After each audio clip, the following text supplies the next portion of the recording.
جس نے تمہارے لیے زمین کو بچھونا بنایا اور اس میں تمہارے لیے رستے بنائے تاکہ تم راہ راست پر چلو، اور جس نے ایک اندازے کے ساتھ آسمان سے پانی نازل کیا، پھر ہم نے اس سے مردہ زمین کو زندہ کیا، اسی طرح تم زمین سے نکالے جاؤ گے۔ اور وہی ہے جس نے سب چیزوں کے جوڑے بنائے اور تمہارے لیے کشتیاں اور چوپائے بنائے جن پر تم سوار ہوتے ہو تاکہ تم ان کی پیٹھ پر چڑھ بیٹھو، اور جب اس پر بیٹھ جاؤ پھر اپنے پروردگار کے احسان کو یاد کرو اور کہو کہ وہ ذات پاک ہے جس نے اس کو ہمارے زیر فرمان کر دیا اور ہم میں طاقت نہیں تھی کہ اس کو بس میں کر لیتے،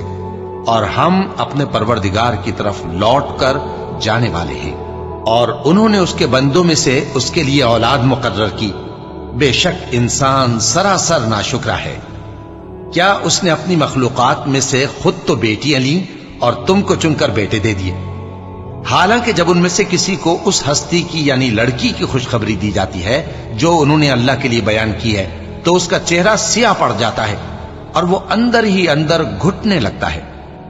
کیا وہ ہستی جو زیوروں میں پرورش پائے اور جھگڑے کے وقت بات نہ کر سکے اللہ کی اولاد ہو سکتی ہے؟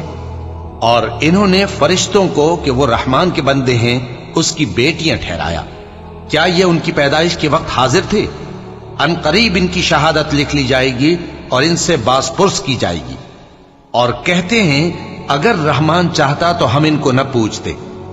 ان کو اس کا کچھ علم نہیں، یہ تو صرف اٹکلیں دوڑا رہے ہیں۔ یا ہم نے ان کو اس سے پہلے کوئی کتاب دی تھی کہ یہ اس سے استدلال کرتے ہوں؟ بلکہ کہنے لگے کہ ہم نے اپنے باپ دادا کو ایک طریقے پر پایا ہے اور ہم انہی کے قدم بقدم چل رہے ہیں، اور اسی طرح ہم نے تم سے پہلے کسی بستی میں کوئی خبردار کرنے والا نہیں بھیجا مگر وہاں کے خوشحال لوگوں نے کہا کہ ہم نے اپنے باپ دادا کو ایک راہ پر پایا ہے اور ہم قدم بقدم انہی کے پیچھے چلتے ہیں۔ پیغمبر نے کہا اگرچہ میں تمہارے پاس ایسا دین لایا ہوں کہ جس رستے پر تم نے اپنے باپ دادا کو پایا وہ اس سے کہیں زیادہ سیدھا رستہ دکھاتا ہو، تو کہنے لگے کہ جو دین تم دے کر بھیجے گئے ہو ہم اس کو نہیں ماننے کے،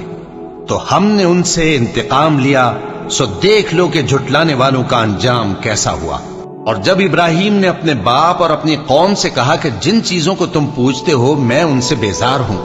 ہاں جس نے مجھ کو پیدا کیا وہی مجھے سیدھے رستے پر لے چلے گا، اور یہی بات وہ اپنے بعد اپنی اولاد میں چھوڑ گئے تاکہ وہ اللہ کی طرف رجوع رہیں۔